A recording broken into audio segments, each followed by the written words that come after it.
toward halftime, I guess. Yeah, I mean, every team's going to make a run if we're not making shots. I felt like we got a few great ones that went in and out or just didn't go our way. And majority of the offense tonight for the Lakers was in transition. So we just wanted to make it difficult for them and just make them do things in the half court that could set our defense and put us in position to be successful. A few offensive rebounds went their way. But, again, we've been talking about it over this kind of stretch of just doing the little things. And once other teams do the little things, come in, get offensive rebounds, they get extra shots, then they're going to make a run or two. And this is your 10th game without Kevin. You guys are 4-6. A few things go differently. Maybe you're 500, maybe a little bit better. Just what have you made of this stretch without Kevin? And do you think you guys have a formula now for kind of how to operate without him? Yeah, we just take it game to game. To be honest with you, I'm not really paying attention to the wins or losses per se.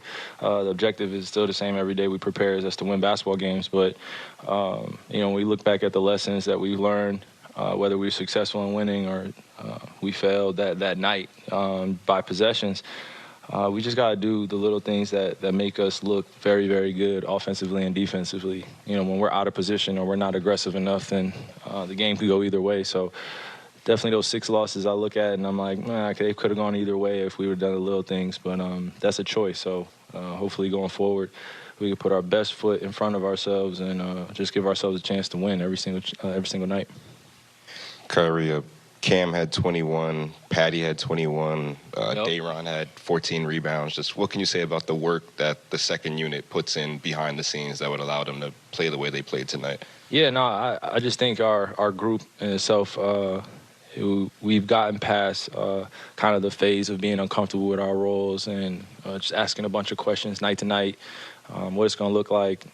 So once we got past that phase, I felt like we're playing some good, solid basketball, just accepting reality for what it is. K's not in the lineup, TJ's not in the lineup. Guys are in and out, so it's going to leave opportunity for guys that are working extremely hard. And it's nothing but joy in my eyes when I see them get rewarded for the hard work that they put in. It makes my job a lot easier, and I want to continue to lead by example by putting the work too. So when they score 66 points off the bench, that means I don't have to have a fourth quarter where I'm putting my head down or doing the things to keep us in the game. I love to see the stat line like this where everybody plays extremely well and everybody gets a chance to see that ball go on the rim. And second, just from the outside looking in, it looks like Patrick Beverley is probably one of the more irritating players to go against. Just do you relish those matchups when a guy is trying to play tough on you? I wouldn't use the adjective irritable or he's irritating. I think some other guys would probably use that word, but for me, I think with Patrick, I enjoy the competitive spirit that he brings out of me, and he brings out of other people. And if you can get by him and you can score on him, and I feel like you can score on a majority of the people in the league, that's just the respect I have for him. But when we're out there, it's going to be back and forth. It's going to look like he's doing a lot, but from where we're from and growing up in the trenches and playing against guys like that, I mean, it's nothing new.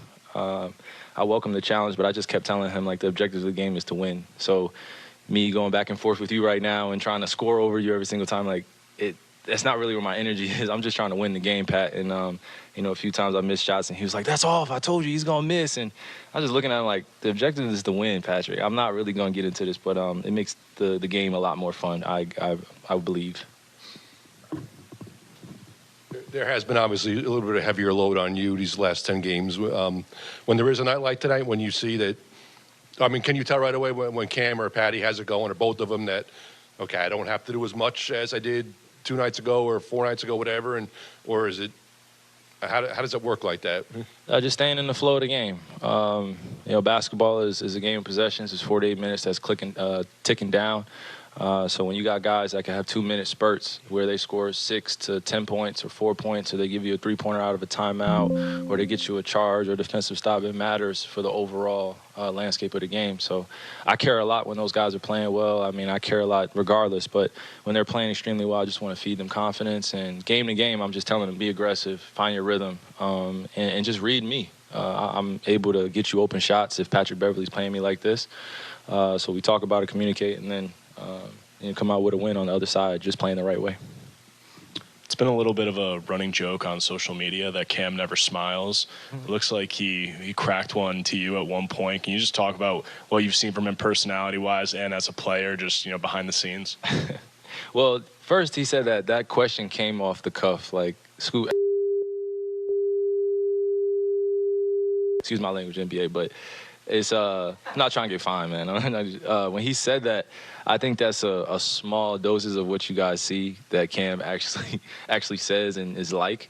But when he's not smiling on the bench, I mean, I feel like internally he would like to be out there, and he's a young player that's really hungry to be on the court. So he's really focused, and I take that as that. I don't take it as anything less or more. So I just want him to be locked in, and his opportunity knocked tonight, and he was ready. And that just comes with the work, not, trying to perform or be liked by the fans or the media and stuff like that. Just like he was being serious with you guys, but not really. So. KYRIE, you've always spoken about the responsibility you feel to put on a show for fans when you're out there.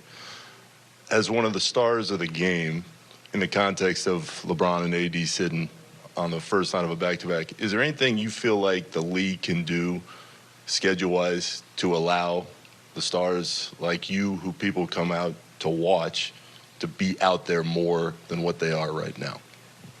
Sure, man. To be honest with you, I've been on both sides of the conversation in terms of trying to get as much rest for a long-time journey. You're going back to the finals, or, kind of just going through the day-to-day, and you just want to be ready for the big picture. And then on the other side, guys going down, and you feel called to play every single game where, of course, it's about the performance and the fans, and you want to show up, but you want to more or less show up for the organization, show up for your teammates, and get as many wins as you can, because these wins matter early. So we're definitely taking the necessary steps of having the conversations with the NBA about what it looks like for the quote-unquote star players missing games, or the superstar players not necessarily being available.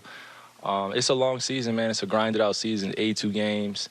It's a lot on our bodies. I will not complain about it because I put my body in a great position every day, but it takes a lot of people a long time to figure out what their routine looks like at a very high level. So there's a figuring out process, basically what I'm saying, from the NBA side and the NBPA side, on how we can reconcile some of these issues that the fans bring up, or the media brings up, or people bring up, of why people aren't available. So I see it from both sides, and I have to sit in the middle and just say, we have things in the works right now that we talk about, but all in all, everybody's body is different, everybody's will to play is different, and everybody's desire to be out there is different. So I just think those that are available to play will play, and those that are not, you just got to respect their bodies and respect what they do. So. You obviously didn't get a chance to compete against LeBron tonight, but just from playing with him 6-7 years ago, could you foresee him playing at this high of a level at age 38? And what has impressed you the most about what he's accomplished this year as he approaches the scoring record? Yes. To answer your first question, yes, I definitely saw this when we were playing together. His ability to prepare himself mentally, spiritually, emotionally, game to game, day to day. I've been quoted on saying it's hard to be LeBron James or any superstar in any entertainment, sport, athletic, or business industry, because all eyes are on you. But he's handled it extremely well. We gave the keys to the whole entire business to an 18-year-old kid, and now he's 38 years old, and he's still dominating. I don't think we should be surprised. I think we should congratulate him and celebrate him as much as possible. Continue to, enjoy the shows that he put on, because it's not going to be for too much longer.